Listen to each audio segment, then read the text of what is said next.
naye waliwo ekintu ekikyamu era union eno erose nejja tugambe baartist nti ati tomukolera wiiki emu n'ogaggawala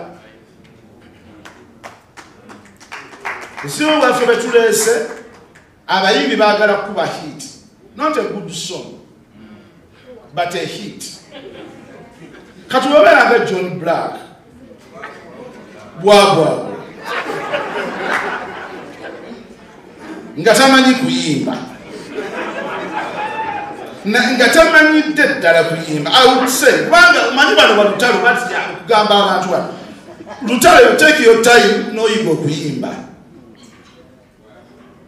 kitegeera. Kati nze sisobola ate kuddaawo nanga kati oyogera mu bibwabwaba nze sisobola kuddaawo ne muga nti nja kumwogerera bulungi kubanga bwe mwogerera bulungi kiba kitegeeza maze okwapreciating yes his style is okay but the way tosobola kuza mwana we n'omugamba nti njagala oyimbe bulungi nga black ajagala okyogere naye nsobola okugamba omwana wange nti njagala okula bulungi oyimbe nga David Lutalo. Omanye ekyo bwe munaawulwamu omuntu abibagamba ebyo bwe baagala kuba waana gundi okubye kahiti bwesimanye wayimbe bulungi byoyimba biri rubbish, completely rubbish. Kati ate njagala mutegeere nti ono ati tetukyamukola wano mu Uganda, tukola ati wansi yonna. Kenzo yagenze n'abba ekisaawe nakirabye performance nagirabye naye abantu bagenda bagamba lwaki Kenzo abantu baagala nnyo ebintu bye. Kenzo ayimba lullabies, ayimba obuyimba bw'abaana bato omuntu yenna yasobola okukakwata gemaanyi ge. Amaanyi ge tegali nti alina eddoboozi ddungi ate bakulimbanga nti Kenzo abasajja abatudde wala balina amaloboozi amaka nti Kenzo ajjawo. Naye Kenzo alina lyrics, alina obuyimba. Sityalos big boss onoosanga ekyalo kyonna ng'obwana buyimbe tobaana bo temuyimba buyimbi wano. Era oyo music ne boogende Tanzania era abeera ki manyi kye nasazeewo nungi nnyo, very powerful music. Waliwo akayimba kalyoka ku TikTok ninze ndaba every fool is singing that song from Malawi o Zimbabwe o Malawi.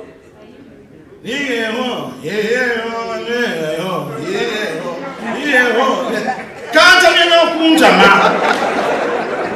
Everybody is singing that shit. Oje basawo ne banyabo. John Black bwabwa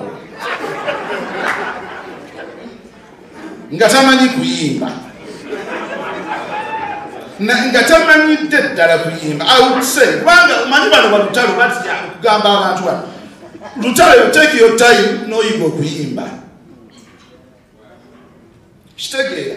Kati nze sisobola ate kuddaawo nanga kati oyogera mu bibwabwaba nze sisobola kuddaawo ne muga nti nja kumwogerera bulungi kubanga bwe mwogerera bulungi kiba kitegeeza maze okwapreciating yes his style is okay but the way tosobola kuza mwana we n'omugamba nti njagala oyimbe bulungi nga black ajagala okyogere.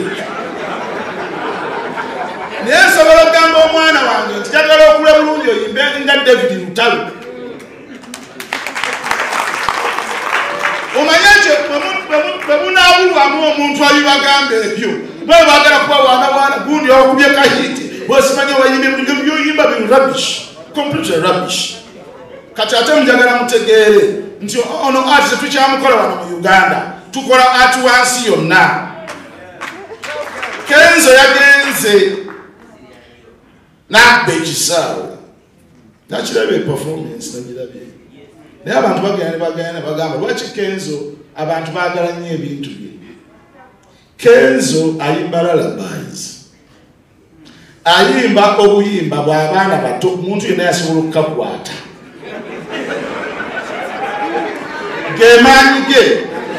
Amaanyi ge tegali yali nti alina eddoboozi ddungi yali bakulimbanga nti Kenzo abasajja abatudde wala balina amaloboozi amaka nti Kenzo ajjawo naye Kenzo alina lyrics alina obuyimba sityarosi onoosanga ekyalo kyonna ng'obwana buyimbe obwana abo temuyimba buyimbi wano era oyo music ne boogende Tanzania era abeera ki manyi kye nasazeewo nungi nnyo very powerful music waliwo akayimba kalioka ku TikTok ninze ndaba every fool is singing that song from Malawi or Zimbabwe Malawi